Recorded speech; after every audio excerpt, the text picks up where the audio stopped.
నారా లోకేష్ను ఉప ముఖ్యమంత్రిని చేయాలని చెప్పి గొంతులు బయటకు వస్తున్నాయి. ఒక తండ్రి ఎదురుగా అతని కొడుకును మెచ్చుకుంటే ఆ తండ్రికి ఎంతో సంతోషం అవుతుంది. ఈ చెప్పేవారి వెనుక సైకాలజీ ఇది. ముఖ్యమంత్రి గారి దగ్గర గుడ్ లుక్స్లో ఉండి మార్కులు కొట్టేసే ప్రయత్నం ఈ సైకాలజీ వెనుక ఉంటుంది. నారా లోకేష్కి పార్టీలో కానీ అధికారంలో కానీ ఇప్పుడున్నటువంటి ప్రాముఖ్యం ఏమాత్రం తక్కువ కాదు. ఇప్పుడు కొత్తగా ముఖ్యమంత్రి ఉప ముఖ్యమంత్రిని చేయటం వల్ల ఆయనకు ఒరిగేది ఏం లేదు. కాక ఆయన పార్టీకి కొంత నష్టం కూడా చేకూర్చవచ్చు.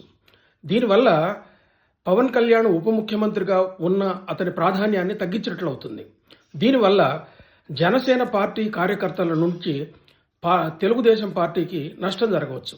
కాబట్టి కొత్తగా లోకేష్ని ఉప ముఖ్యమంత్రిని చేయడం వల్ల పార్టీకి కానీ ప్రభుత్వానికి కానీ కొత్తగా వచ్చే ప్రయోజనం లేకపోగా నష్టం జరుగుతుందని చెప్పి భావించడానికి ఎక్కువగా అవకాశం ఉంది.